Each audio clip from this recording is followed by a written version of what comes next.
Hello, Scavers and Wastelanders. While war may never change, the Commonwealth certainly won't be the same again after you're through with it. In Fallout 4, you, as the lone survivor, find yourself in a bit of a moral conundrum in determining the future of the Boston Commonwealth and everyone within. There isn't some game overlord who's going to jump in and make all your choices for you, so you have to determine who is best to guide humanity into the future after the bombs have fallen. Fallout 4 is actually relatively optimistic compared to its predecessors, New Vegas and Fallout 3, in no small part because of its emphasis on renewal as a constant theme. Still, what form that renewal is going to take and how the Commonwealth and perhaps even the larger body of the United States reforms is going to be, in no small part, influenced by you. So I think it's a fairly good idea to look at our options and determine what they can offer us and what they can offer these NPCs that we so often victimize and occasionally help whenever a settlement needs. Oh no, Preston Garvey, get out of my mind! That man has the tenacity of the worst sort of stalker. Still, he's very useful in a fight, so I keep him around. This is naturally enough something that's often been covered in many forums and has become the subject of many a YouTube comments battle. I particularly have enjoyed Oxhorn's productions focusing on individual factions, though he tends to spend a lot of time showing footage and dialogue from the game instead of stopping to actually discuss certain things, which leads me to go, come on, let's move on with the discussion, let's get to the points. And I suppose to each their own. I prefer to condense it, get to it, move on to the next point. And that's sort of what we're going to be doing. We're going to be applying history, philosophy, and all sorts of other disciplines to our discussion and just a good old sense of fun. Now, we're not necessarily going to be bringing in tome-length discussion of Immanuel Kant's philosophy and determining what the moral obligations of the lone survivor just happen to be. For one, I have a hard time tolerating Immanuel Kant. He drives me nuts. And for another, this isn't the philosophy of Fallout style book. If you've ever seen those books like Philosophy in Spider-Man or Philosophy in Supernatural, I think it's titled Philosophy of Spider-Man and Philosophy of Supernatural instead of in. But either way, they're sometimes fun, but they more often just turn into a diatribe about a particular philosopher that is loosely linked to a small section of what you're actually there to deal with. I'm here to engage with the game primarily, and presumably you are too. Let's also start with the fact that there's a great deal of moral relativism that's going to come into our perspectives on this issue. We come from different cultures, backgrounds, have our own personal views on morality. There's a lot that is just up for debate, particularly if you bring up moral relativism. So I'm going to have to acknowledge that starting right out of the gate.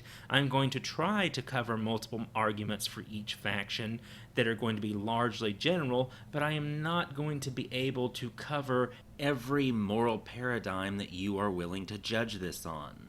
Nor am I necessarily going to come at it from the angle that you will, and that's okay, at least I think so. I think that's where debates get started, and I do love a good debate. I will, however, try and provide alternative perspectives in my analysis and try and put the best foot forward for some of these factions, try and make solid arguments for them, even the Raiders, and they're some pretty bad people. So I'm going to at least attempt to provide good arguments for and against, and provide a more nuanced perspective of the wasteland and its inhabitants. I also want to make it clear that we're primarily going to be looking at the factions that can control the Commonwealth at the end of the game. We're not going to be looking at Far Harbor. So the factions we're going to focus on are the Minutemen, the Raiders, the Brotherhood of Steel, the Railroad, and of course the Institute. Now, there are some combinations that can lead you to having two of these forces coexist in the Wasteland, or if you go with the Minutemen ending, possibly everyone but the Institute. And we're going to look at some of these circumstances as we consider what the future of those combinations might end up leading to. Sometimes it might lead to a safer Wasteland, other times it might lead to even worse for humanity. I'm also going to be rating these factions and their promise along 6 general categories. The first is stability. Does the faction promise any sort of social stability for the future, or are there likely to be a lot of problems that come from that faction running things in the Commonwealth? The next will be military strength. Does this faction have the force of arms necessary to defend the people of the Commonwealth against things like super mutants, feral ghouls, and raiders, should they show up? The third will be moral desirability. This is something that is going to be very relativistic, and I'm going to try and handle it on a broadly mainstream American perspective. Not necessarily my perspective, not necessarily your perspective, but moral feelings that will be present in a wide audience, or at the very least are going to be present within the mainstream of the United States of America. The game does take place in America, so it makes sense to use American morality as a sort of barometer for this. But I'm also going to take a look at things within the moral perspective of people in the game. After all, modern American views or divisions on gun control will probably have no place in the Fallout world where a super mutant can show up every Tuesday. I'm also going to roughly boil down to 2 different forms of moral philosophy. Consequentialism, the idea that it is the consequences of the action that makes it moral, versus deontology, in that there is a moral code of ethics that no matter the consequences, an act is still good or bad. Note I'm oversimplifying both, but this is not a philosophy lecture, so let's just go with those broad categories. Category 4 is economic infrastructure. Will this faction be able to provide an economic infrastructure for the growth of the Boston Commonwealth and potentially the eastern seaboard of the United States? Then you've got technology. How technologically advanced is this faction? And with technology naturally comes a great deal of benefit. What form does that technology come in? After all, if you look at the Brotherhood of Steel and the Institute, they're both highly advanced factions, but they use it in very different ways, and one of which has a lot of laws limiting it. The other is rather limitless, immorally so, if you're one of those people who likes their science within boundaries. And then there is the X factor. Are there other things that we need to consider in terms of benefits or in terms of consequences that should in some way shape our perspective of this faction? In the end, I hope that we can come to some sort of decision on who is best for the Commonwealth. Now that that little introduction is out of the way, let's dive into it. I want to start first with what is likely the first faction you interact with in the game, and that is the Minutemen. The Minutemen are probably the least defined organization out of the ones we see, and this is in no small part because of the fact that they're supposed to be shaped by their general. In a way, this faction is almost a secondary character on its own, linked to the PC's development. However, you can betray the Minutemen, you can fight against them, and there are certain parts of their character that do not change no matter what you do. So you need to consider this when we're looking at all of those factors I just described in rating how well the Minutemen fit into the future of the Commonwealth. The Minutemen are an organization on the brink when the lone survivor comes across the last of their remnants. Well, at least what you think is the last of their remnants. Obviously, when you have that NPC come to the fort, it's clear there are other Minutemen still out there. Still, Preston Garvey is just about it, and he's certainly one of the few still flying that Minuteman flag, and he quickly makes you general as soon as he realizes, hey, maybe you have the capacity to help people. He is something of a wide-eyed idealist on this matter, but even he acknowledges that the Minutemen as an organization had many flaws, and these are going to factor into the first of our factors. Factor into factors. Wow, that's terrible English. Anyway, that's going to factor into our decision as we discuss stability. The Minutemen are, in terms of organization, a confederation. There is no central organization of the Minutemen that is all that concrete. Yes, you have the general who is able to give them orders to some degree and who sets up a lot of their bases, but you don't do much more than throw up smoke and say, here, attack this thing. Or, in some cases, mobilize them for an assault on a group like, say, the Institute. Their military institution is very similar to their political institutions, and you'll find that this is more often than not the case throughout history in the real world. One tends to shape the other. The Commonwealth Minutemen are not the armed forces of a central government.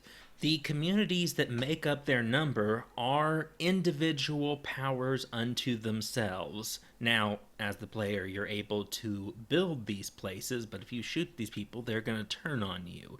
And many of these settlements have different views and personalities. Yes, some of them are just filled with generic NPCs that will come a-calling if you build a radio tower, but others, like that one populated by ghouls by a nice little swimming pool, they have a particular personality. Oh, then of course you've got Covenant, which tortures synths in its attempt to be able to root them out from others. So certainly very anti-synth personality there. Each of these communities has their own concerns, and should there ever be major political dissent between those communities, you're going to see that dissent reflected within the Commonwealth Minutemen.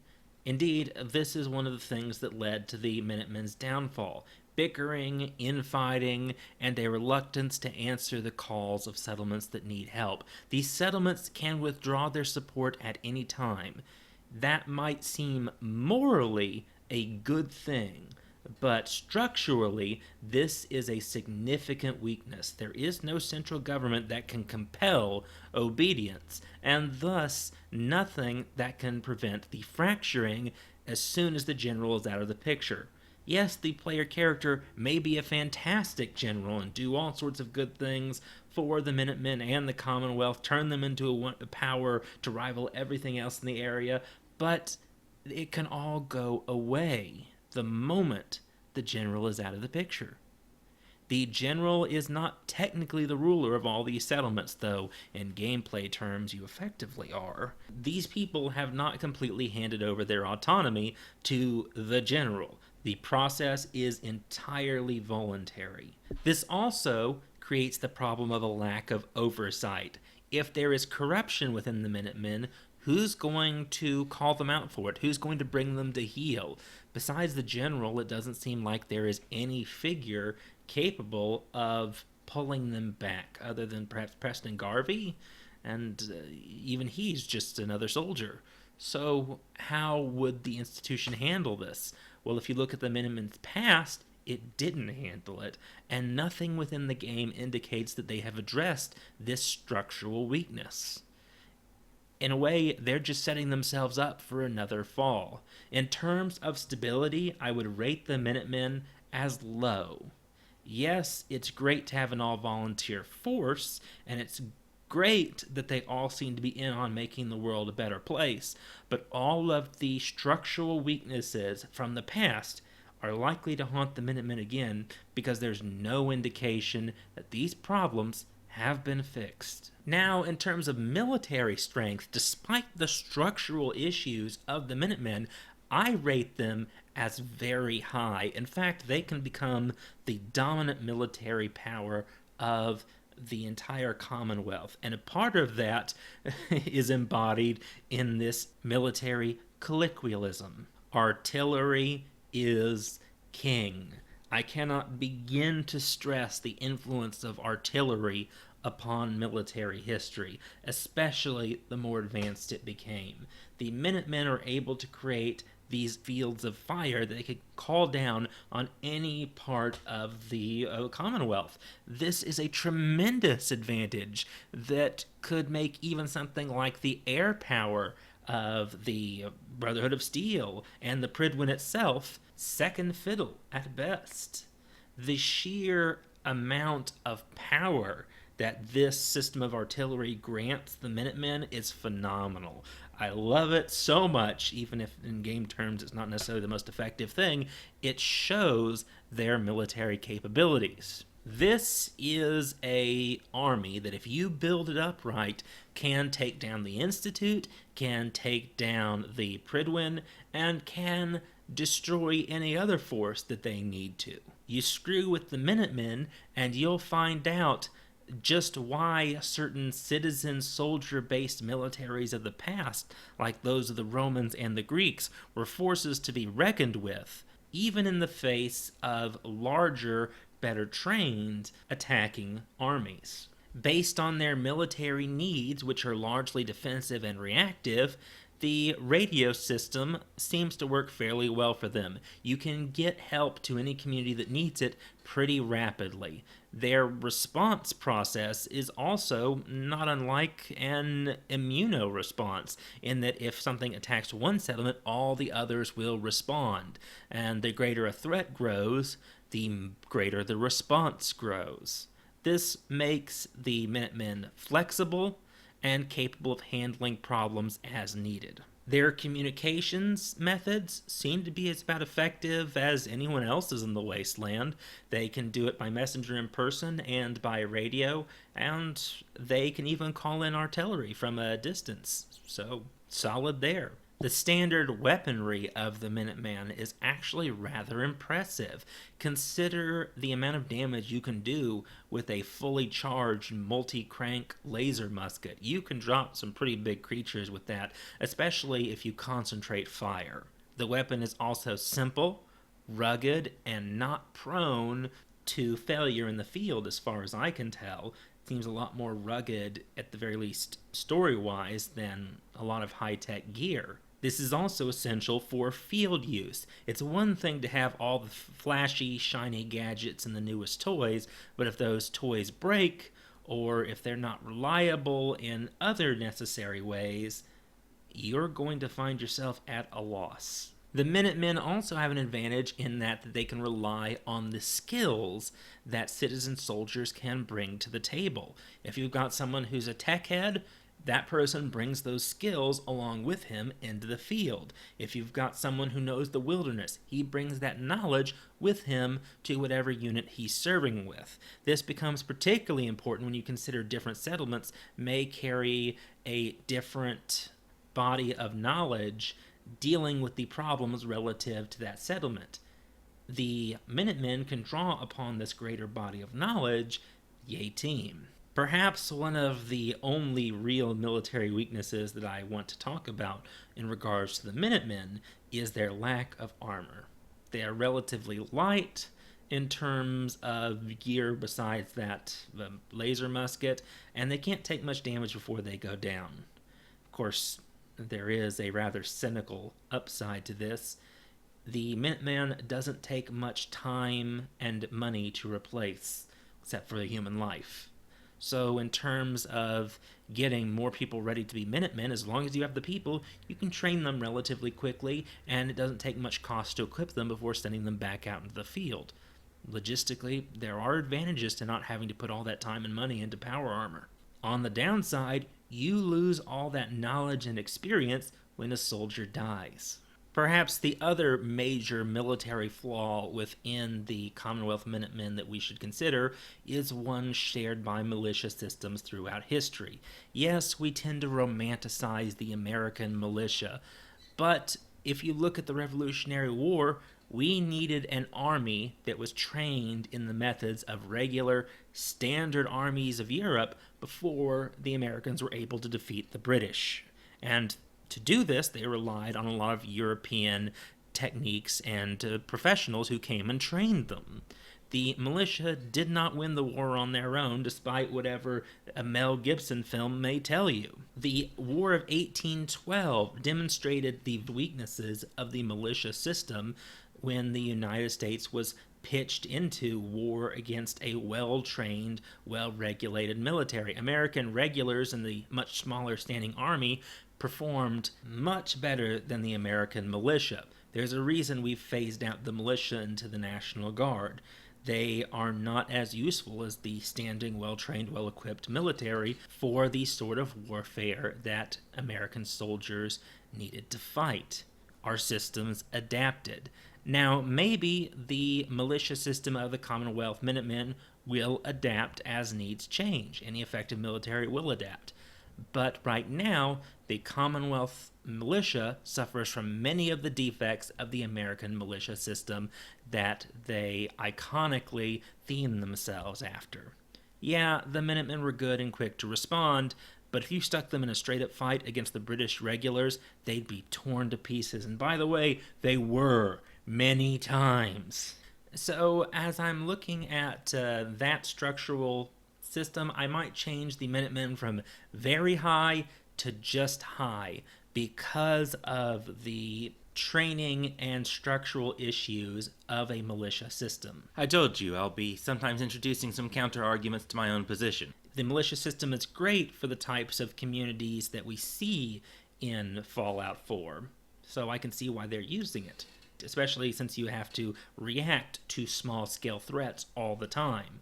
But in terms of large-scale warfare, they would be inefficient. Fortunately, they're not having to deal with something like Caesar's Legion, which would probably pummel them into submission fairly quickly. Now, in the category of moral desirability, I rate the Minutemen very high because it is built on freedom of choice, which is an almost universally lauded American value.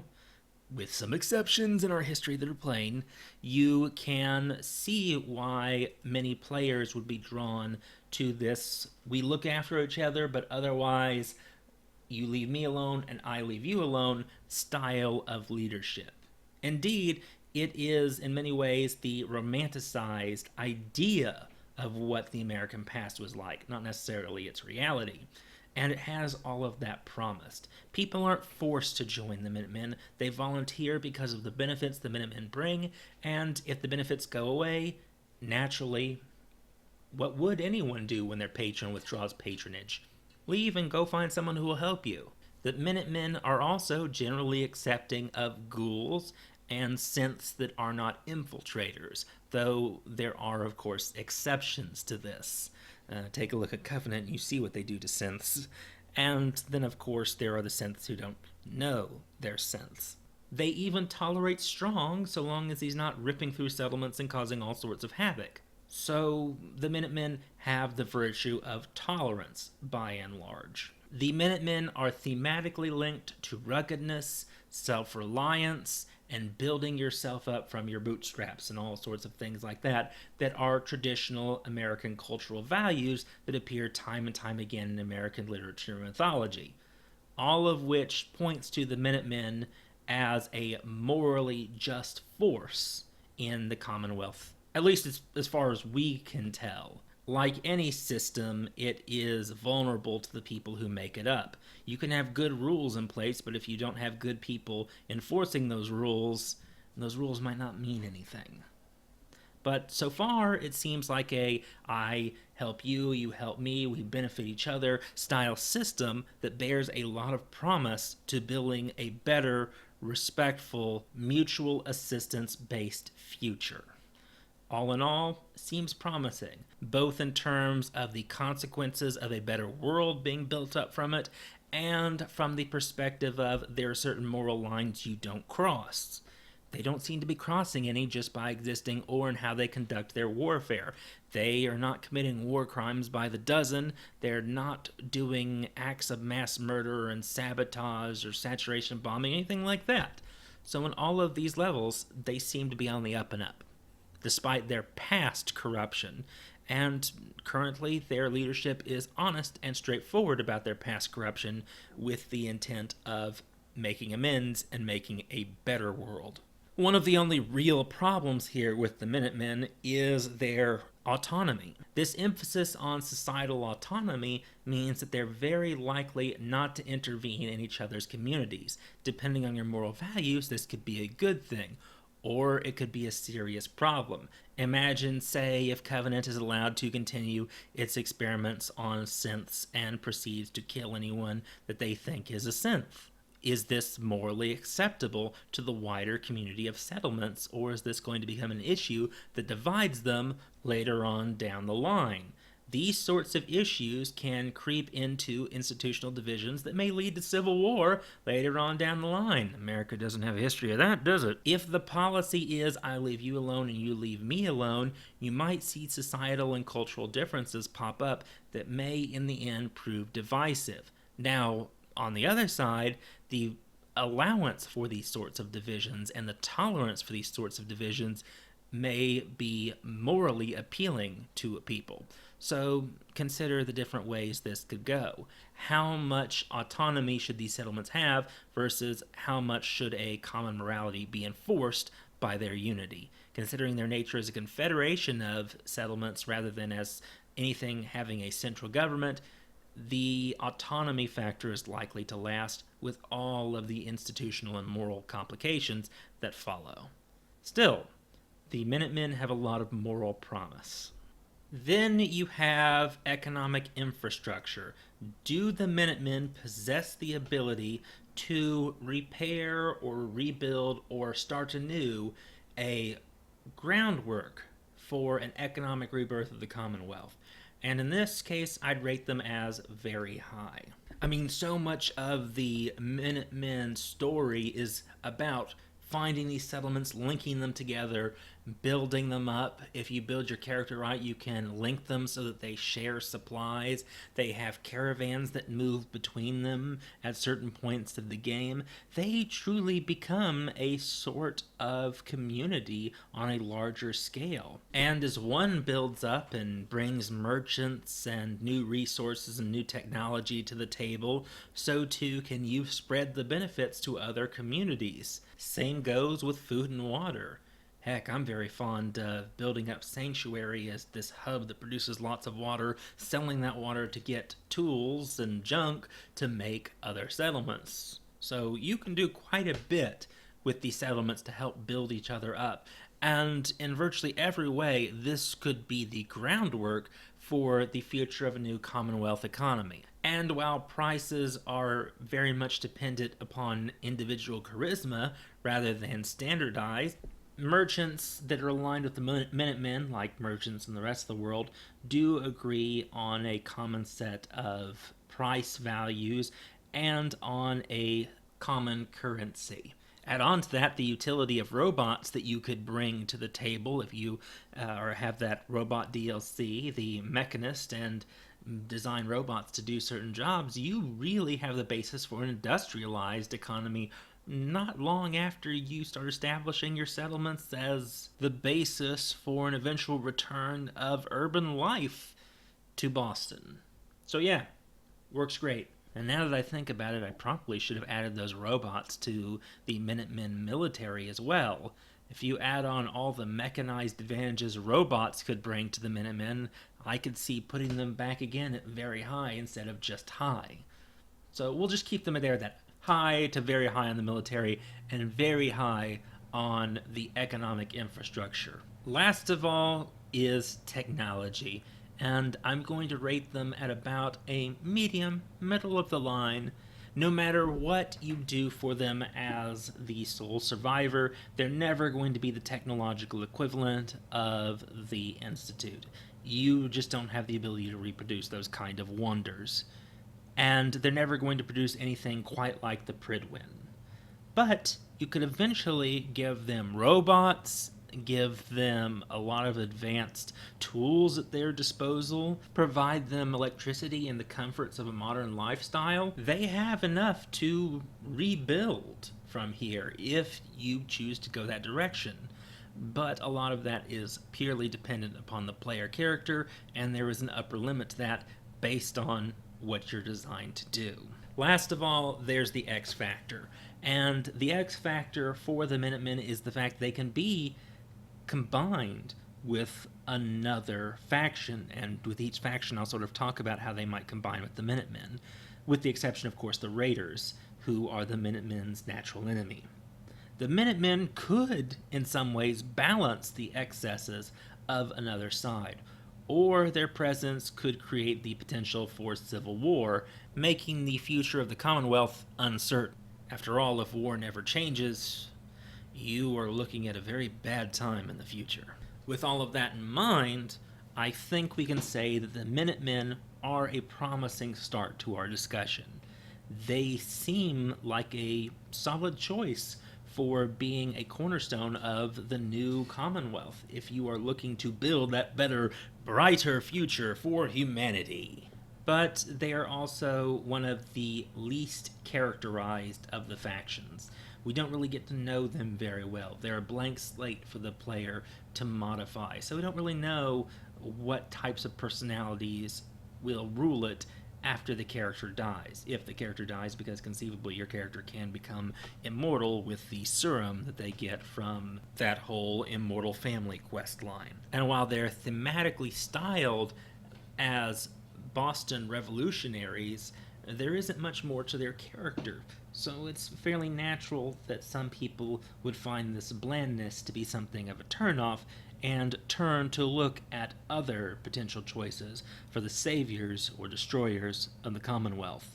Let's next look at probably the second most popular faction, and that would be the Brotherhood of Steel. And we're not talking about your daddy's friendly Brotherhood of Steel. We're talking about the new one that has seen reunification and a much harder line than Elder Lions. We're here to save the wasteland, do-gooders.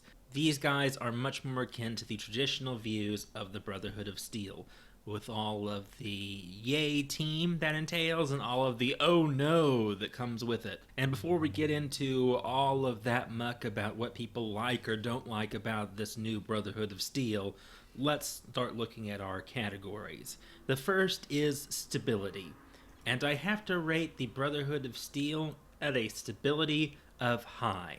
Not very high, but high. If the Minutemen are thematically tied to the American militia, it appears that the Brotherhood of Steel have usurped the Enclave's former position of being thematically linked to the U.S. Army. And honestly, that's not the only other Enclave-like thing about this new Brotherhood of Steel. And as a sign of this thematic change, you can tell that they have a very clear chain of command. It's hierarchical, it's stable, and it's solid. People know who they answer to, and they know who is next in the chain should something happen. This can prevent a lot of confusion in the field and a lot of institutional fracturing. This is very important in any military structure and in any future society you're considering constructing. However you may feel about hierarchical organizations, there's a reason that hierarchies have tended to dominate human history. They're efficient, or at the very least, they have the most potential for efficiency. And even groups of people without a clear hierarchy often still form themselves up along social hierarchies, though I wouldn't dumb this down to like alpha and beta and whatever. That sort of stuff's just based on very bad science, and that's not something I'm going to go into here. And while we have seen that there are institutional fault lines in the Brotherhood of Steel, there was a division between this chapter and the Outcasts. Its current leader was able to mend those divisions, and those divisions did not see the Brotherhood of Steel cease to be. They were along, I guess you could say, political or religious lines, and the Brotherhood of Steel survived in both forms, enough to reunify along common ground. This is very important. The Christian Church wasn't even able to manage this. And when you consider that members of the Brotherhood of Steel are surrounded by the dogma and indoctrination that is a constant in their lives and a formative part of Brotherhood ideology, and in some cases learn this from childhood, they are not likely to forget these tenets. Now, people are people, and they are prone to violating whatever sort of social morality is imposed upon them, but many people still carry with them the ideas of how the world should be that are introduced to them constantly and early on. Regardless of whether you consider this moral or immoral, it points to a strong sense of cultural, political, and institutional stability. The only thing that really makes me somewhat hesitant about rating them at very high instead of high is the fact that they can be utterly annihilated once you destroy the center point of their stability, which is the Prydwen. If you destroy the Prydwen, you effectively destroy the Brotherhood of Steel. Yes, there still will be survivors scattered throughout the Commonwealth and perhaps beyond, but they do not survive as a stable political entity once that physical base is destroyed. That's it for them. It's over.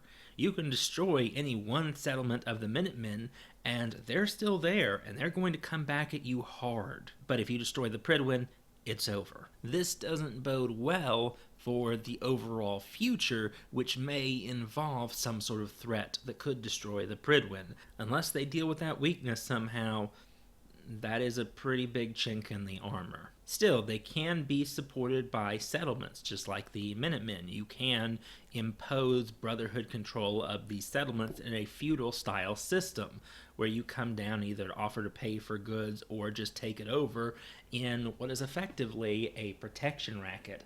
But history demonstrates that this can be a very stable basis for order and civilization. From the Pax Romana to medieval feudalism, many cases of overall government control are basically protection rackets given some more froofy language and institutionalized form. And there are some historians who argue that even feudalism is something of a misnomer because the system as we recognize it was nowhere near as organized or systematized as the history books would put it, depending on the history book.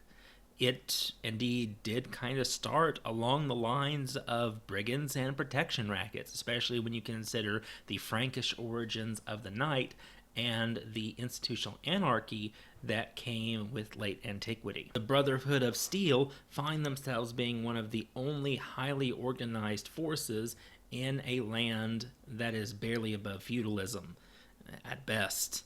So the potential stability they can enforce on a region, positive rather than negative. And so long as they have the force to maintain that control, odds are good they'll keep it. This brings us to military strength. They rate very high. And I mean, that one is obvious when you consider looking at the types of troops that the Brotherhood are able to deploy. Men in full power armor with miniguns, laser rifles, and goodness knows what else. Their individual elite soldier could probably best 5 Minutemen, although I wouldn't necessarily want to try this in the in-game engine. The equipment at their disposal and the training that is heaped upon initiates from the very beginning is just phenomenal. This is a well-trained, well-supported, standing army with all of the according benefits. They have high morale, even fanatical belief in their cause, and the equipment to see it done. Add on to that they are able to bring combined arms to the table in the form of air support, and you have a force that might actually be capable of destroying the super mutant threat to the Commonwealth, something that even the reactive Minutemen are not able to do on an organizational level. They just can't bring that many troops to bear on an individual scenario, whereas everyone in the Brotherhood of Steel seems to in some way support its military machine. About the only thing I'd miss with them is that artillery, but when you consider that they have airstrikes and air support instead, you're still getting something pretty good out of it.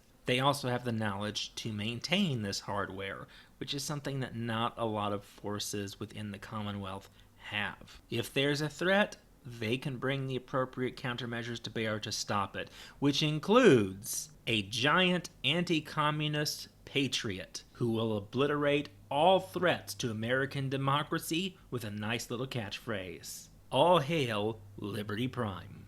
About one of the only weaknesses I can see within them is their vulnerability to infiltration, which can be seen in the form of Paladin Danse. If he did have programming to do some sort of damage to them, he would have gotten away with it.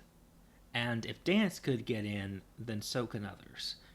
Fortunately, they are able to recognize this threat and do take steps to try and root out the synths in their midst, which is how they eventually discover Paladin Danse is indeed a synth. Maybe another would be they can't pull upon the amount of manpower that the Minutemen can. They do bring in scavvers and wastelanders, but by and large they prefer to keep their ranks insular and limited. They're a small elite force that can only take so many losses. Still, they can dish it out. Where a lot of players start to have issues with them is their moral desirability. These are not, as I mentioned before, the we're here to save the world guys. They bring with them all of the moral issues that come with the older versions of the Brotherhood of Steel.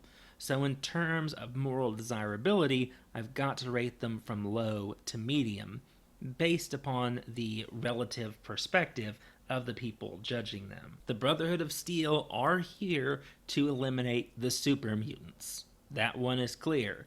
And considering that this is an act of genocide, many Americans would recoil in terror, or at least disgust. I mean, we don't have a good history of genocide in this country, or a fondness for looking back at it and going, hey, that genocide was great. No, we look at the word with revulsion, even though our ancestors committed it. And the 20th century is replete with examples of the evils of genocide in the modern mind.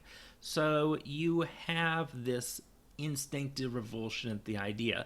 However, the super mutants are a constant threat, and despite there being 2 or 3 examples of good super mutants within the mainstream franchise, excluding the ones we see in Fallout 3, New Vegas, who are the leftovers of the Master's army, there don't seem to be many reasons to want the super mutants around to give people hugs. They are a constant threat to the people of the wasteland, and one could make consequentialist arguments that people would be better off without them.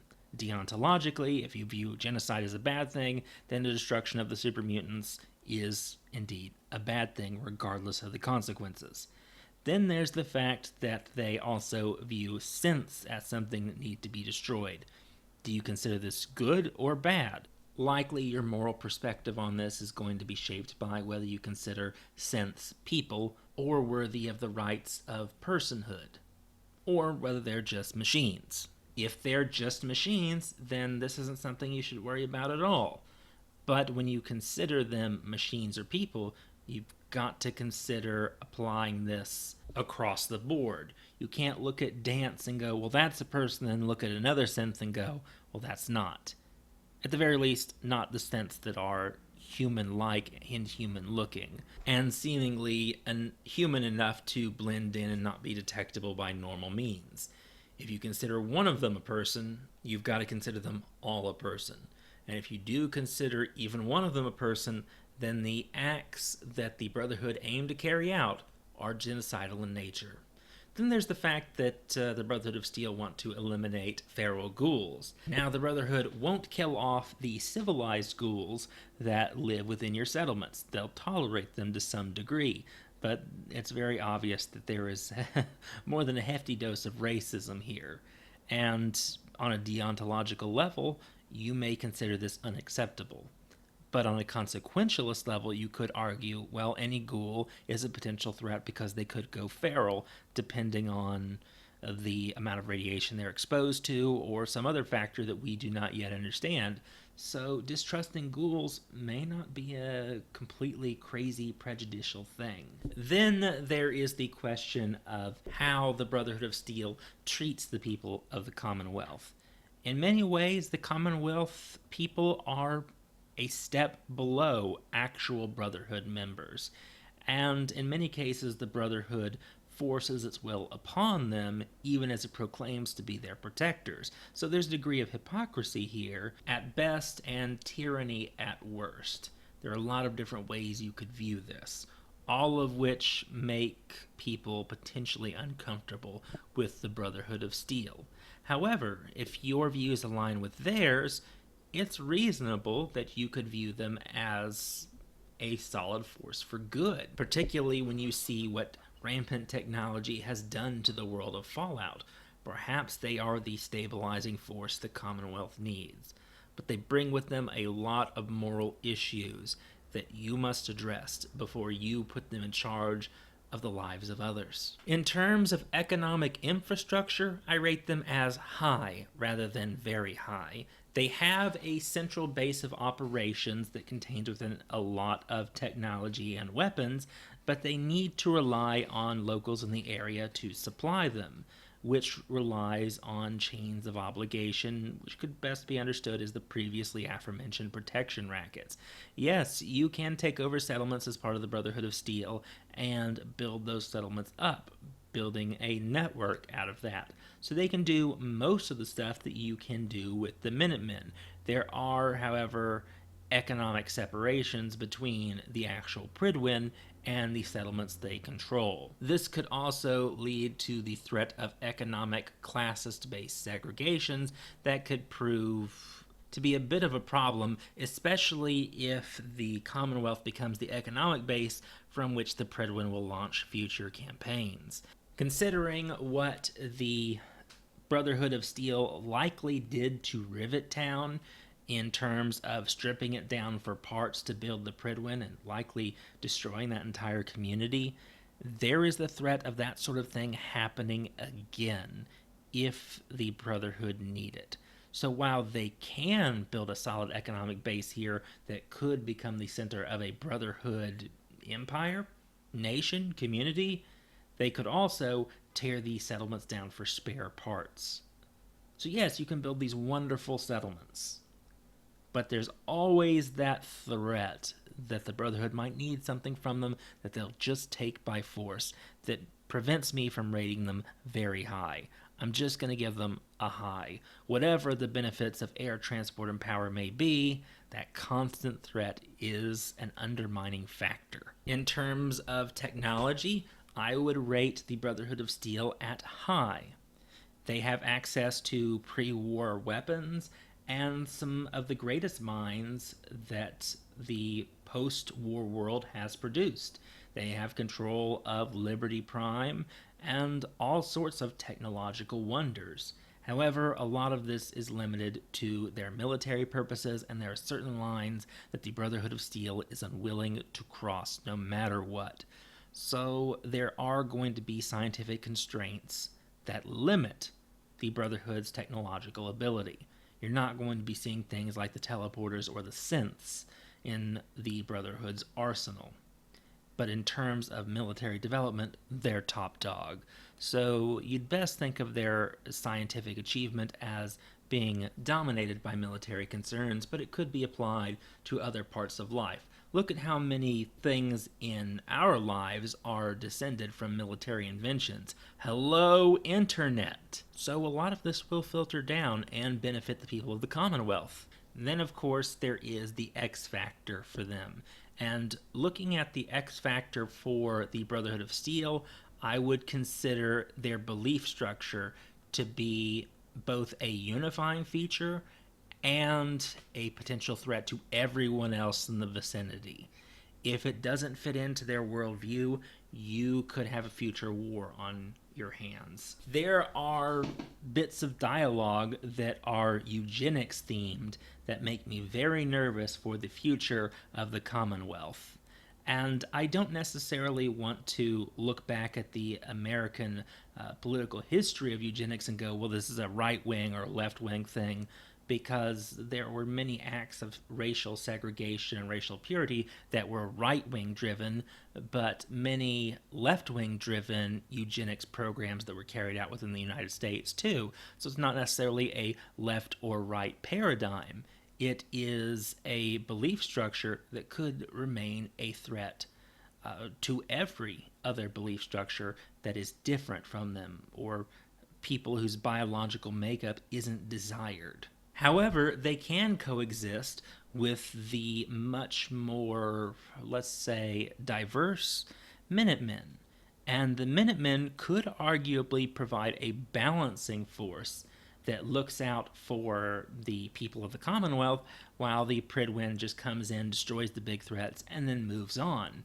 This is hypothetically the ideal scenario for the people of the Commonwealth, that the Prydwen comes in, does its business, and leaves, and the Minutemen build up a stable society free of super mutants and ferals. Worst case scenario, the belief structure of the Brotherhood becomes the root of a conflict that will see the annihilation of the Minutemen or the Brotherhood of Steel, or the devolution of the Commonwealth into a battleground between these factions that benefits no one and potentially gets everyone killed, becoming a sort of parallel with the war that created Fallout in the first place.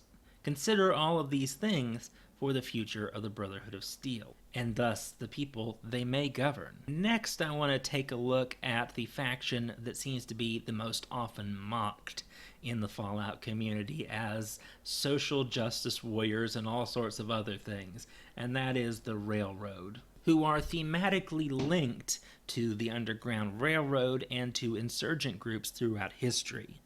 And like any insurgent group, the very nature of their organization and goals is going to shape how their military works, if you can call it that, and how they're going to shape the future of the Commonwealth in general. As per usual, we're going to start with stability. And I'm going to rate the Railroad at very low stability, which is the lowest of any of the factions listed in this little episode. And the reason for this is there is no central hierarchy within this organization. It's a loosely governed group of cells that work independently of each other and can shift their focus accordingly. There's not even a unifying belief structure within the Railroad. Yes, they all believe synths are people, but what kind of synths? Are turrets worthy of liberation? Are Mr. Handys?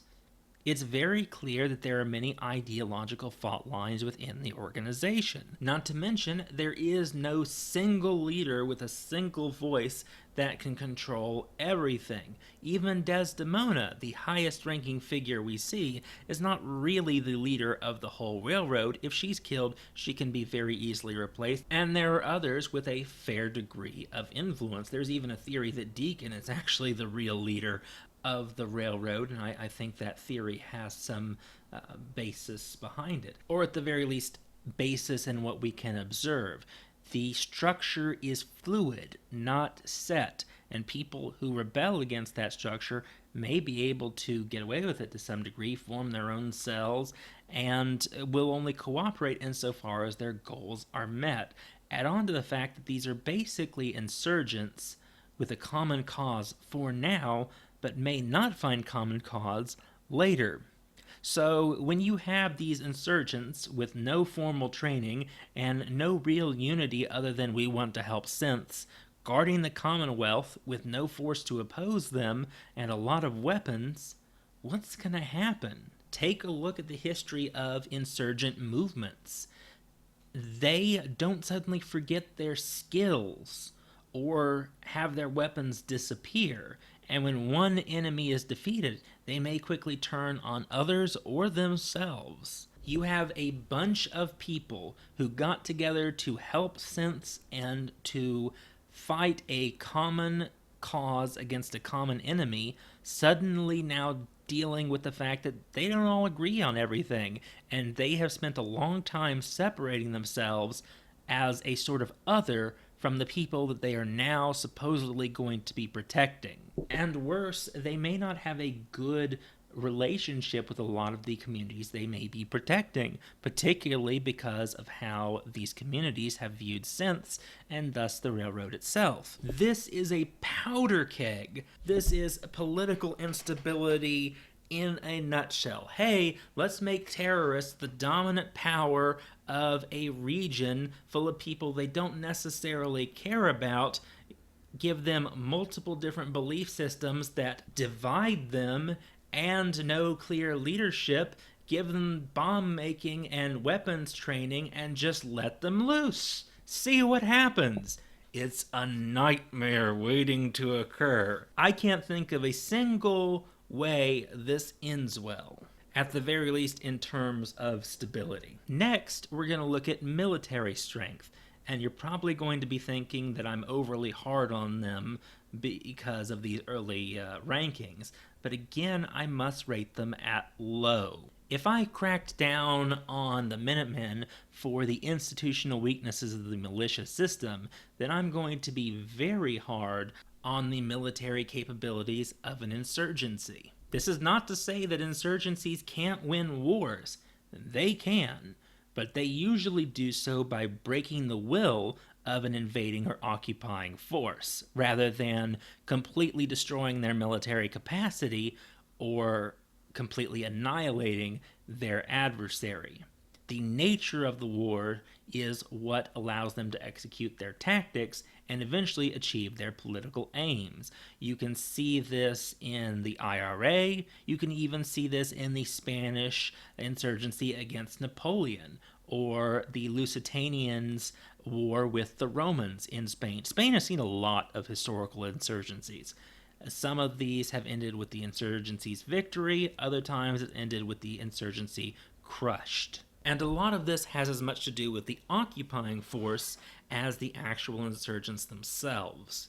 There is an entire complex field of theoretical and practical studies relating to insurgencies that I'm not going to get into here. Maybe I will one day get into that. I'd like to particularly look at XCOM 2 with modern insurgency theory. But this is more of a political discussion than a military-based one. Either way, the limits of an insurgency are consistent across the board to some degree, depending on the weapons and personnel involved and the presence of the occupying force. Let's look specifically at what the railroad can bring to the table. They don't have a lot of numbers. Indeed, they are probably the most numerically limited of the main factions. They only take idealistic volunteers and freed synths, which limits them to a small body of manpower that any of their adversaries can meet double, triple, quadruple, etc. This is particularly a problem when you consider that the Institute can just keep churning out their enemies. Not to mention the moral complications that certain members may have with fighting against synths. They also don't see widespread support from the Commonwealth and therefore cannot necessarily count on a lot of these settlements for help. They also have a decent intelligence network, but one limited by the number of sympathizers who are willing to work with them and what synths they rescue are able to divulge. Which means you have perhaps the most effective intelligence apparatus active in the Commonwealth, but limited by the very nature of your cause. They don't have the air power or artillery of the previous factions, nor do they have solid armor and a rugged, useful set of standardized weapons they can constantly rely on. In short, they are infrastructurally boned. So why haven't I rated them very low instead of low? Well, because of their tactics. They have shown a great deal of tactical and even large-scale strategic acumen when it comes to targeting their enemies where they're weakest and effectively executing a surgical strike. They're able to take down the Prydwen if you side with them. They're able to defeat superior forces through effectively targeting those weak points. That ability to identify the weak point isn't something you can take for granted. 100 men thrown at the wrong problem is probably not as effective as one man thrown at the right problem. Not only that, they're able to turn the Institute's own weapons against them. Think of how amazingly powerful and skilled some of these programmed Institute synths are. If they can turn them to their side, they get all of those advantages themselves. And who else are free synths likely to side with? Either the synth is going to be reprogrammed and wiped to go out into the world, or they are going to stick with those who will look out for them, meaning that they have a monopoly on synths, save for the Institute. Well, virtual monopoly. You, of course, have our favorite detective synth, who operates on his own in Diamond City, and of course, you have synths with the wiped minds who may go and help any of the other factions. But the fact that the Railroad can rely on synths with all of their knowledge and skills intact is a major advantage. They are also incredibly resourceful. They have caches hidden everywhere so that their agents can find them and use them, and they have demonstrated an economic scrappiness that you have to respect. Look at what some real-life insurgencies have managed to do with limited resources, and acknowledge that the Railroad is capable of doing those same things, and in many cases has actively done so. So don't count them out, despite not having any of the trappings of a regular standing army. Their cell-like structure, while preventing them from mobilizing on a massive scale, also means they're exceptionally difficult to stamp out. You got rid of one cell, great. Now what about those other ones? The only downside with their insurgency-like tactics is the fact that their adversaries are not ones likely to become exhausted. They are foes that have to be directly destroyed. So if their enemies did not have clear weak points like the Institute or the Prydwen, then they're stuck in a war of attrition, not a war where you simply have to break someone's political will to maintain control. And this is a lot more difficult. And without the lone survivor's help, I don't think they would have ever been capable of it. And even if they control the Commonwealth, once the lone survivor disappears, I suspect they will still not be a capable military force. Certainly, their institutional instability affects their ability to maintain a true standing army. Now we look at moral promise, and I actually have to rate them from high to very high, depending on your perspective of them. Now, if you don't view synths as people, these are morons, and they're just getting in their own way. But if you do view synths as people, they're the only ones organizing any real attempt to do anything about it. And I find the process of wiping synths' memories morally questionable, even though the synths volunteer for it, because they are their only lifeline, and it's a little bit sketchy as to how much it is really the synth's choice. But in what they're trying to do, deontologically, it makes perfect sense. And even from a consequentialist perspective, they are attempting to do something about a problem with what it means they have available to them.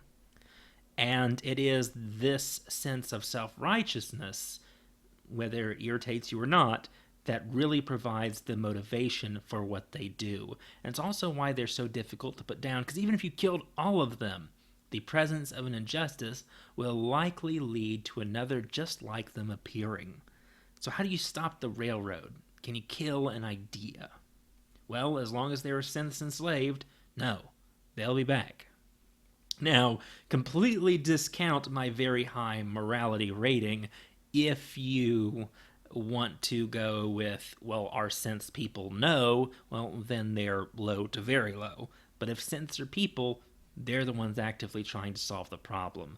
What is more, they are able to come together with people they morally disagree with to some degree to stop a greater evil, which is a sign of social and moral cooperation we should consider laudable to a degree. Certainly from a mainstream American perspective, where cooperation in spite of ideological differences has been a long-term stated virtue. When you also consider protesting and the ethical subversion of law to try and serve a greater good that have constantly been ingrained in American mythology with things like the Underground Railroad, you have this entire notion that morality in the United States should trump the law. And in this American character, I think the Railroad are a solid example. Now, in terms of consequentialism, you've got to consider their effectiveness at getting the job done. But considering that they do actually prove able to end the Institute, you've got to give them credit where credit is due. However, I do want to bring up one issue.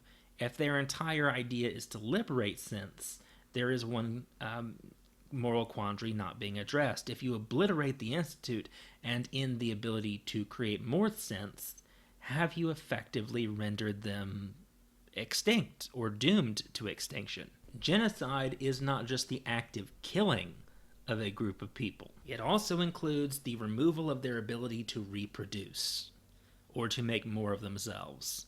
So if we look at this as a genocide, I'm going to take that rating of very high and taking it straight down to low or even very low and go, we didn't think that one through, did we? Similarly, they are so fixated on the plight of the synth that they don't necessarily look at the plight of the common wastelander as being something worth fixating on. And while there are many good-natured companions who view the railroad favorably, it doesn't look like the railroad completely returns this sentiment.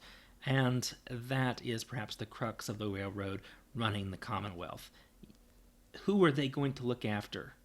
Are they going to try and arbitrarily punish groups they see as hurting synths? What's going to happen to Covenant afterwards? There are all sorts of issues that could come with this moral fixation. So in terms of deontological, there is a right or is a wrong, it's possible to consider them very high on that scale. Maybe in terms of consequentialism, you might consider, well, what are they going to do about it? That's where we got to be worried. And because of all that, I may have to reconsider my rating. I rated them at very high, but it's possible to rate them as very low considering what they're willing to do. Maybe I should just give them a happy medium. Happy medium? Happy medium. Okay, let's move on to the next thing that they are able to do, economic infrastructure. I'm going to rate them at low to potentially very low. At best, they're going to be piggybacking off of other settlements. That's it.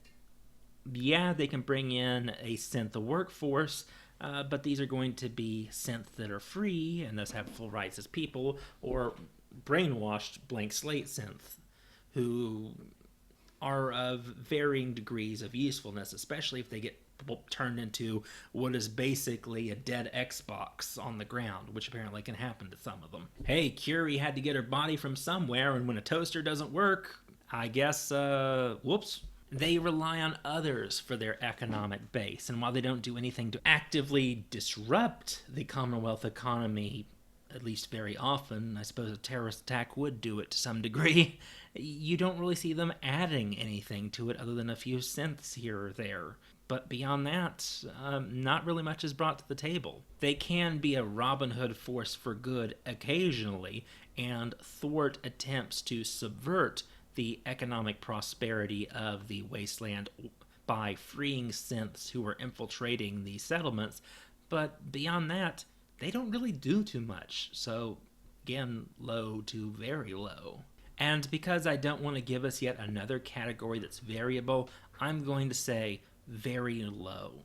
Their heart is in the right place, but are these really the people you want running the economic future of the Commonwealth? This can get even worse if you consider the full robot rights activists and the amount of robots you may be having keep the economy going in certain sectors of Fallout. Oh boy, that could be a huge problem. Yep, very low is the rating. Very low is the rating in economic infrastructure. In terms of technology, it might surprise you that I rate them as high. And this is because they have access to the accumulative knowledge of synths that they have rescued, which means they have access to the knowledge gained by the most scientifically prominent power in the Commonwealth. They are able to transfer robotic consciousnesses and do so effectively. That's amazing. The amount of things that they have been able to come up with to thwart the Institute and turn the Institute's technology against it point at a very canny group of people, even if some of them are crazy. They use facial reconstruction, have access to memory software that you can actually use to go into your neurobiological past. They bring to bear highly advanced weapons and are able to modify a lot of gear on the spot. These guys can put the tech in tech savvy. Their only limitations are manpower and lack of an industrial base. To make up for this, they have to parasitize another group, usually the Institute. Without the Institute, their technological edge will inevitably fade. Well, unless, of course, you consider the fact that they may get their hands on those Institute scientists after the evacuation. That might be their saving grace. Last of all, I want to talk about their X Factor, and this is their intelligence network. They are perhaps the most proficient spying organization this side of the Institute. And while the Institute can place synths in key positions, meaning they are limited to who they can kidnap in the night or in some ways establish early on, the railroad relies on more traditional tradecraft, and they seem to be able to execute it to a solid degree. They have also demonstrated an ability to cultivate effective assets in a way that even the Institute has in many ways failed to. If there is ever going to be a group that can spot a problem coming, it's likely to be the railroad. Now, in terms of how they relate to the Minutemen, or even the Brotherhood of Steel, should the Brotherhood of Steel somehow be alive at the end of the game and the railroad at the same time, which I believe can only occur if the Minutemen are the ones that destroy the Institute, you could have some very serious problems on the horizon. It is far more likely that the Minutemen will eventually come into conflict with the railroad because of the differences on synth rights and the railroad's views of the Commonwealth as a whole, rather than cooperate. Particularly when you consider that should the railroad prove victorious, they start to try and take over security of the Commonwealth. With this many armed former terrorists and insurgents running around, I think it's only a matter of time until shit goes down. And if the, oh goodness gracious, Brotherhood of Steel are still around, the Minutemen are probably the only force out there that's going to stop the inevitable war between the railroad and the Brotherhood of Steel. Future cooperation with other factions is likely to be a bumpy road at best. Next, we have the Institute, who are nominally the villains of the main story, albeit in a more gray-on-gray moral fashion than the black and white of, say, Fallout 3. And there is so much we could say here before we even dive into our factors, but I'd rather save that for later. So let's just jump into it. For stability, I've got to rate them at a clear medium. And there are many reasons for this, but I think the most important one is that you get to witness a peaceful transfer of power in gameplay, despite there being very clear opposition to the director's decision to make you his successor. The director is able to make such decisions effectively and carry them out without a great deal of institutional anarchy. This is always a good sign. The fact that a lot of the people that work in the Institute are Poindexters rather than Raiders probably helps with this quite a bit. On the other hand, the fact that the director has this much power can prove to be an instrument of institutional chaos as well. The whims of one man can do a lot of damage to the projects and lives therein, and we can see that the Institute doesn't even value the life of its own members when they displease the director, and people can often get turned into, say, super mutants, or abandoned on the surface, or even killed. And that the system of law that governs interactions within the Institute is nowhere near as reasonable as you would hope in a place run by so, to politely say it, maybe enlightened of a body of workers. For a place governed by men of science, there's a lot of emotion and backstabbing and, outright megalomania present, all of which could lead to institutional problems. Still, this seems fairly light compared to other institutional issues, right? Especially when you consider the power of central leading figures like the General and like the current leader of the Brotherhood of Steel, Arthur Maxson. Well, there is one other problem for stability, and this is the fact that the people of the Institute don't give one fig about the rest of the Commonwealth. And while you may be nominally in charge, the entire institution is set against you, especially in terms of how they view the people on the surface. Just look at what their synths say about the future the Institute intends for the Commonwealth. X688 does not present us a very good view of what the people in the Institute are likely to end up creating in their attempt to make that better world. And he's programmed by them and allowed to keep saying these things. So he's probably rather reflective of the reality of the Institute. And when you consider their constant inhuman experiments on the surface and the fact that they have introduced elements of great danger to the Commonwealth, like the FEV virus. Yes, while the control of the director upon the Institute seems to be fairly significant, they have done so much to create chaos on the surface that I don't think rating them high or very high is at all possible. And the only reason I don't rate them at low or very low is because of the efficiency of the workings within the stability of the Institute. If you side with the Institute, and even if you do see in your head this vision of your character turning them around, they have still created a lot of chaos up there.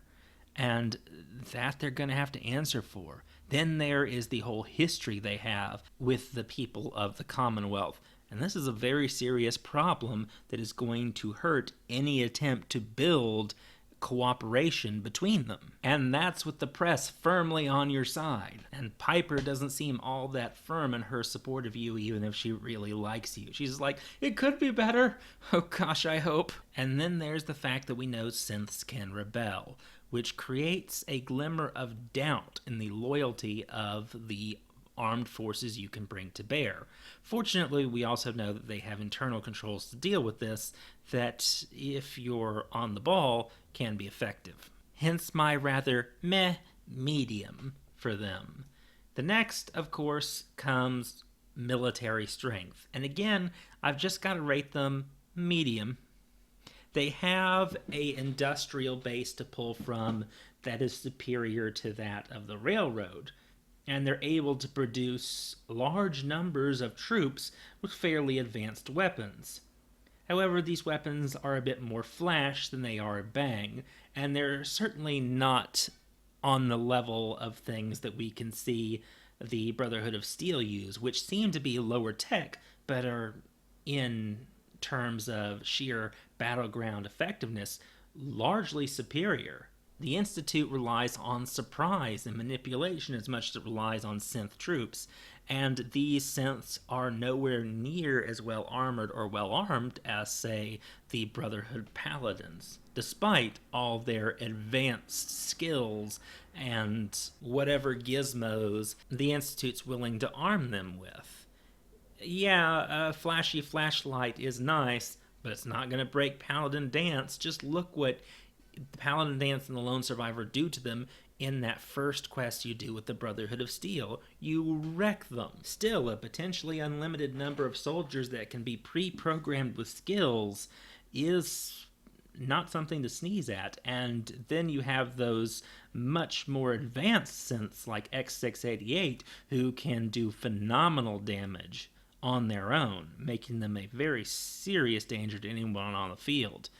Add on to that the Institute is very good at misdirection in a way that would have made Sun Tzu very proud, and the fact that they can easily infiltrate just about any adversary on the map, including the Brotherhood of Steel. They can provide this military force that can strike from anywhere and return to base safely without threat of reprisal with the know-how to defeat their enemies. In short, if they have the knowledge to solve a problem, they can very effectively do it.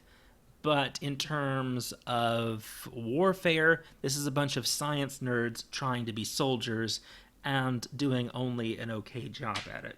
An early generation synth is no match for a Minuteman or a Paladin or even a railroad insurgent. They're just not their equal. They use numbers to make up for that. Turrets and robots are also great, but they can be hacked and turned against you by a tech-savvy foe, which is something that has left them rather weak to the railroad. And indeed, their inability to prevent defections to the railroad points to a very serious problem within the military structure of the Institute. Something that I guess you could argue they can make up by hiring auxiliaries from wastelanders, as we see with people like Kellogg. So they are willing to bring in forces besides their synths. Perhaps their greatest military advantage is their teleportation system, which means they don't expose themselves to danger and they're able to deploy virtually anywhere on the map. Something that many military professionals today would kill for. And this is great, except the force that they deliver isn't that solid. And when faced with the direct attack of something like Liberty Prime, proves wholly incapable of protecting them. Superior firepower can still beat tricks if that firepower is directed at the right location. In terms of moral desirability, I'd have to rate them at very low. And yeah, the villains of the game, so this was kind of expected, but even with all of their science, none of it goes to helping people, and they may, depending on how you interpret it, certain details in X688's dialogue, be inadvertently leading to the complete replacement of humanity with sense. So they may be leading to our own self-made genocide. They don't care about the people living on the surface. They've unpersoned them, and even their potential agricultural advancements are just because we could, not necessarily to benefit the Commonwealth. When you consider their reintroduction of the FEV virus into the world just cause, even though they knew it wouldn't work, this is just nightmarishly unforgivable on both a deontological and consequentialist level. I don't know how to defend it. The only thing I can say is maybe as director, you'll be able to make it all better. But in terms of what we see, it's a mess. It is like unrestrained science just unleashed. Devoid of morality, devoid of empathy, and driven by pure selfishness and a what can we do instead of a what should we do mentality. They are basically the warning sign of the Fallout series incarnate. In terms of economic infrastructure, I'll rate them at, again, a medium. That teleportation technology is rather promising, but it seems to be limited to a degree. It may be something that you could see implemented in the future, but we don't see much use of it there. They also don't really have much to do with the rebuilding of the settlements that you see. They are able to infiltrate them and could produce workers to man them and could conceivably revamp the entire economic future of the Commonwealth. Though, as anyone who has seen the wide-scale effects of robotics on the modern economy, you can only imagine what the potential conundrums, both moral and practical, this would lead to. I remember watching Detroit Become Human while my girlfriend was playing it and screaming at all of the moral issues it just glossed over. And the economic problems this could lead to is something worth considering. Still, the potential benefits are also rather promising. And that little world they've built for themselves down there, very nice. Unfortunately, they don't seem to have really any interest in repairing the surface world, only in using it for their own ends, and they have constantly undermined the settlement's ability to interact with each other.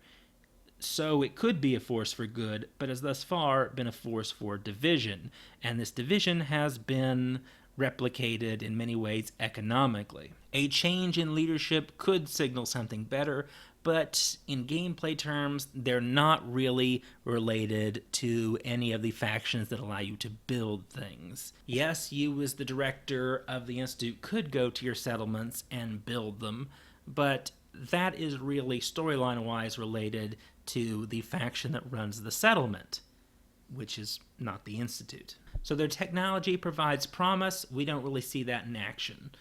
So I'm going to give them that happy little medium. Then there's technology. Very high.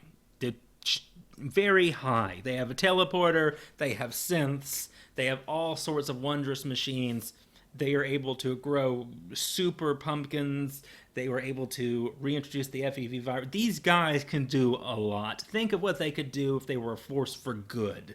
Or if even this bunch of eggheads could determine among themselves what being a force for good means. I mean, these guys are virtually every bad stereotype about nerds out there, and as a nerd, I take that kind of personally. But seriously, these guys bring toys to the table that even scare the Brotherhood of Steel, and impress me a great deal, and they are hungry to produce more. Not much else more needs to be said here. In terms of X Factor, you've got to consider the synths, and the conundrums the synths represent to further cooperation with any faction above on the surface. The Institute cannot coexist with the Railroad and with the Brotherhood of Steel. They have to be destroyed. And while they could conceivably coexist with the Minutemen, there are going to be some issues with what synths mean for the future and what it means to be human or not human. Even if you treat them as just machines, then there's widespread fear that these synths could create. There's a potential for a robotic rebellion in the future, and so many issues that could come from unchained technology. Whatever else they are, the Institute can quickly become Pandora's box. The last group I want to talk about is the Raiders, and for X Factor I'm just going to be talking about how they could conceivably relate to other factions that can win the game. The Raiders are the only faction here without a true end-game event. However, they can dominate the wasteland akin to any of the other factions, and therefore they are something I think we should consider, especially for those of us who like to play villains. And since I don't even mention anti-hero here, you can probably tell how I'm going to rate their morality. But either way, let's take a look at the Raiders. Some of my assertions you might disagree with. By all means, if you do, I'd love to hear why and more of your reasoning. Keep in mind that for the Raiders, I am not necessarily saying which two groups you should support. I know people tend to favor the Disciples for destruction, but realistically, things don't change much no matter which group you pick. And I'm going to go into why along with my reasoning. First, let's start with stability. I'm actually going to rate the Raiders as high stability, believe it or not. And considering that this is a chaotic band of outlaws with a trial by might style of determining leadership, that might seem to be a little strange. I mean, you accidentally find your way to leadership, and it just happens. And you can, from there on, destroy them from within. So clearly there have to be some infrastructural fault lines, and one of those fault lines is the sole reason I did not select it as a very high rating in terms of stability. In reality, the Raiders actually have strong checks and balances on power. While you may be the big Raider boss, you don't have direct control over the gangs. They remain under the control of the elites. And these elites engage in a give-and-take relationship with the top hierarchy, i.e. you engage, for benefits. If you do not meet their wants, they'll betray you. This is not dissimilar from systems we saw during the medieval ages, where you saw elites giving oaths of allegiance to elites above them in return for benefits and so on and so forth, so long as the systems of patronage were useful. And if someone violated that system of patronage, well, you could no longer count on their support. Just play Crusader Kings 2 and 3. See how long you can get away with being a total douche. They will assassinate you so fast. This structure is actually historically been proven to be rather effective. Merciless and inhumane, driven by selfishness, but effective. When you stop and think about it, knights are basically ruffians who ran protection rackets, who were contained only by the church and the threat of hell, and who eventually became legitimized and reimagined as heroic figures. I am oversimplifying the entire history of knighthood, but if you look at its origins, it's barely better than brigandry, which is exactly what the future of the Commonwealth will look like under the Raiders. If you're good to your Raider bosses, they're good to you. They're as loyal as the benefits, and that seems to be a fairly reliable indication of how people are going to support you anyway. They're just a little bit more honest about it. They suck, but they're honest about it. And even if you choose to annihilate them, it is a bitch to do so. You've got to kill their leadership, and even then, they're still Raiders running around wearing their colors, and they're never going to get rid of them all. So, to some degree, these institutions have a lot of durability. What's more, a system like this can replace fallen leaders fairly quickly if you don't destroy the entire system. And the multiple different power bases keep each other in check in a fashion that Machiavelli might have appreciated. Picture this problem if you were a prince in Italy at the time of Machiavelli. You hire mercenaries to defend your city, but you all hire them from the same mercenary company, and that mercenary captain, who you completely depend upon for safety and legitimacy, goes, I don't like you anymore. He cuts out the middleman and just takes over. How can that happen with 2 to 3 separate groups who can lock each other out of power? You can turn these groups against each other to maintain your authority. And when one of them betrays you, the other 2 took your side and help you eliminate that traitor group. What's more, your committing violence with each other creates a strange sort of bond, and you'll notice that afterwards they're a lot friendlier with you. You have, in a way, indulged in acts that bonded you in a rather unwholesome way. So I actually look at the gang divisions as a potential bonus rather than a potential negative, especially since each of the gang leaders recognizes that civil war would not work to anyone's advantage, and they prefer to handle their problems on a more individualistic level, killing those that get caught and allowing, things like murdering other members of other gangs to pass by if nothing comes of it. This is why I question the singling out of the disciples as the worst faction. While they claim, well, the only rule for us is don't get caught, it is actually rather clear that they abide by an unspoken social contract, much like the others do. And this can be seen in the fact that they get rid of troublemakers that cause problems in dealing with others. They're just a little bit more honest about it. And they are fucking psychopaths. Let's not kid ourselves. Look at their base. That thing is unsanitary. It's, oh my gosh, nope, could not live in there. I don't even like it when something's out of place in my apartment. No. But in terms of how evil they are compared to the others, I think it's just a bit more obvious. While the pack members don't kill each other, they certainly kill others no problem. And all is fine for money with the operators, even if you do get caught. So realistically, I've got to question if there really is that much moral superiority among them, especially since the only rule among raiders, whatever the trappings you drape yourself in, is what can I get away with? And in terms of the stability of having a bunch of armed psychopaths running around, look at the Roman theory of bread and games. They've effectively got that nailed down. They are able to supply their raiders with enough to keep them satisfied, and they have chems to keep them distracted and loyal. It reminds me almost of like the Jem'Hadar in Star Trek, which are loosely based on American gangland. But this sort of system is not wholly inefficient. There are, of course, some instabilities here that I must make note of that counter my own point, in that drugs can make people act irrationally, and an entire society of drug-filled maniacs can lead to a problem in that regard. But the biggest structural issue, the one that can lead to the downfall of Nuka World, is the slave trade. They have enslaved all of these merchants who are actively plotting against them, and any hierarchical structure can be taken down from the bottom. If things go well for the Raiders, they become an unassailable powerhouse capable of ruling the Commonwealth from their fortress that is Nuka World. But take the bricks out of the base, you can destroy them. This threat that lies at the center of their political and economic hegemony is the one that can break them completely.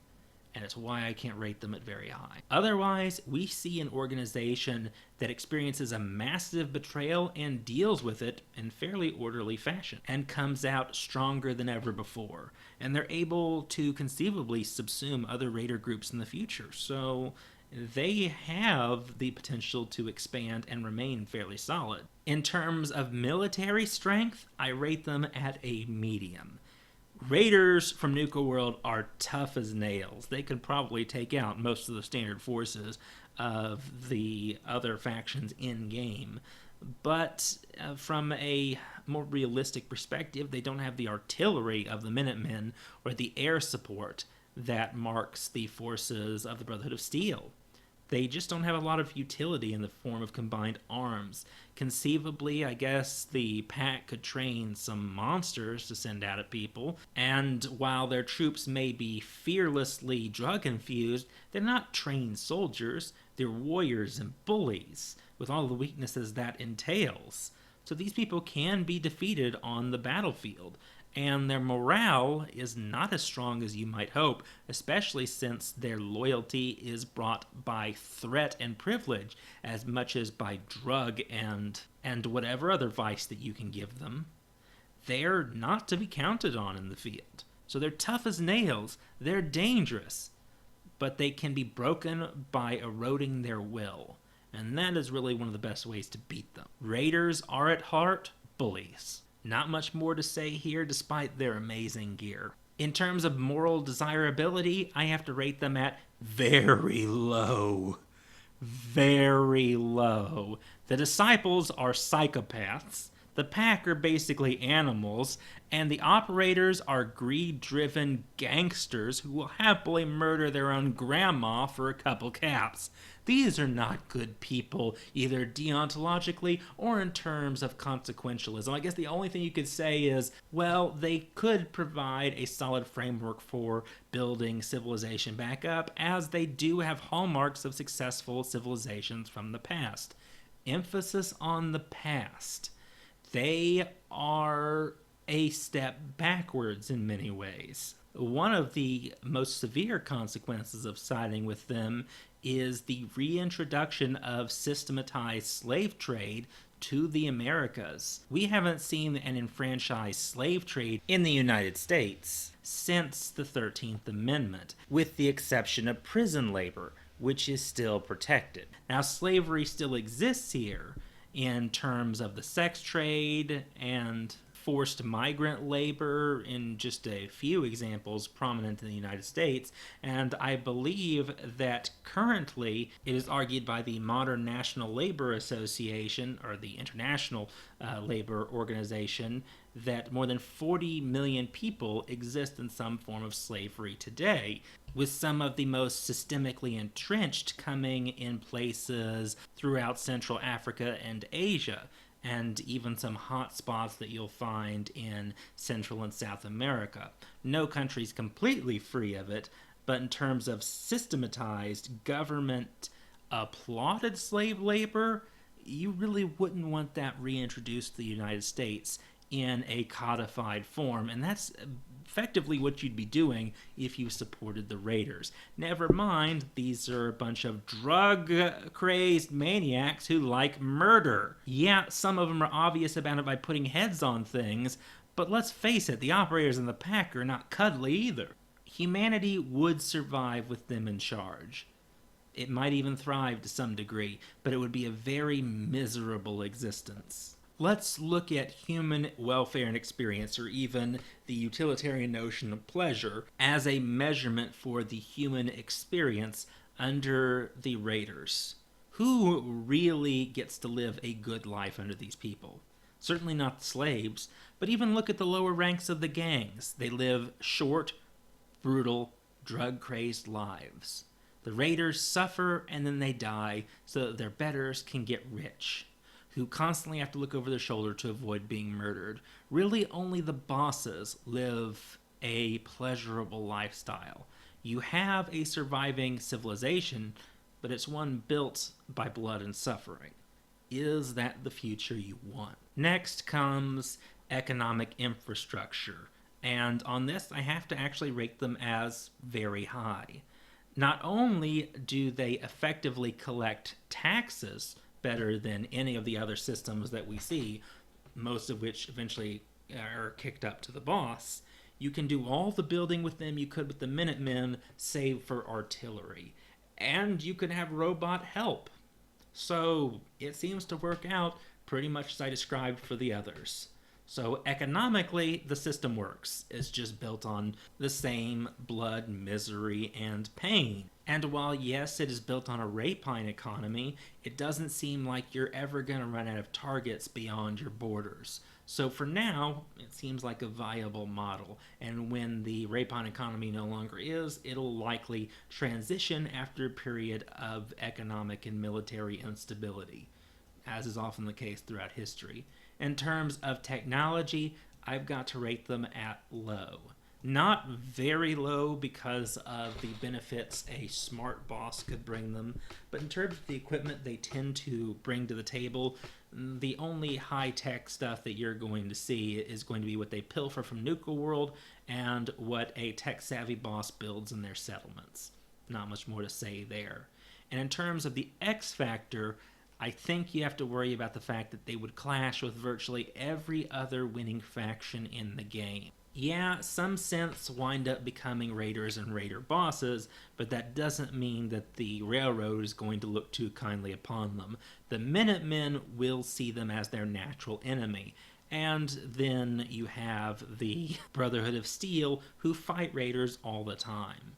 Indeed, one of the few factions they might make peace with is the Institute. If you're playing an evil, villain, maniacal person that's going to rebuild society to their own image, the Institute teamed with the Raiders could build a Dark Lord-style empire just fine. Combined, that military is most formidable and contains maniacal raiders, potentially evil, genetically created monsters, and all sorts of devastating technological devices teamed with assassins and a network of spies. Okay, they're the Skaven at that point.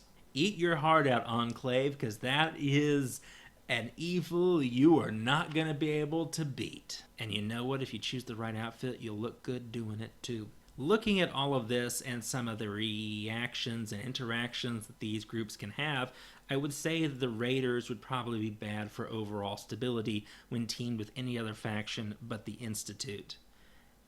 And the Raiders may long-term confirm the Institute's worst fears about the surface and could lead to further problems. Still, it seems like a serviceable future, but a miserable one. If you're looking for a better ending in terms of moral desirability, but one that is also economically and militarily viable and presents the promise of stability, I think the railroad has to be out. They have their hearts in the right place, but they just are a threat overall to keeping the wasteland happy and healthy. And then it goes to the question of whether you consider super mutants and feral ghouls and the synths that are free worthy of protection and saving. If not, then you might want to consider the Brotherhood of Steel teamed with the Minutemen, or just the Brotherhood of Steel in general with the Minutemen annihilated, or at the very least never rebuilt in the first place. If you're looking for an everyone lives scenario, I suppose you'd go with the Minutemen, but you're just putting off your problems until later, because there's no way these factions can truly coexist, with all three still looking at each other going, okay, when's this going to go down? When's this gonna go down? Peace between the Minutemen and the Railroad long term is possible. Indeed, I think the Minutemen surviving in alliance with the Railroad is the only way that the Railroad even becomes remotely viable. But it also becomes a problem. And for goodness sake, not the Railroad and Raiders. That is the most politically unstable choice you could make. Oh my goodness, no. Unless you could tell me how that one would work well, oh my goodness, that is just a mess. And I would argue the Minutemen do present a hopeful future for people who are very concerned with the rights of ghouls and synths, as well as the whole Fallout style American dream and rejuvenation of the American way of life. So, in terms of what I'm looking at here, I would say that the most viable forms of government that the Commonwealth could be left with are the Minutemen. The Minutemen teamed with either the Brotherhood of Steel or the Railroad, the Brotherhood of Steel, or a Raider Institute alliance. But that's just based on my analysis and assertions here. I'd love to hear what each of you came up with and how you feel about this analysis. Thank you all so much. Have a very nice day.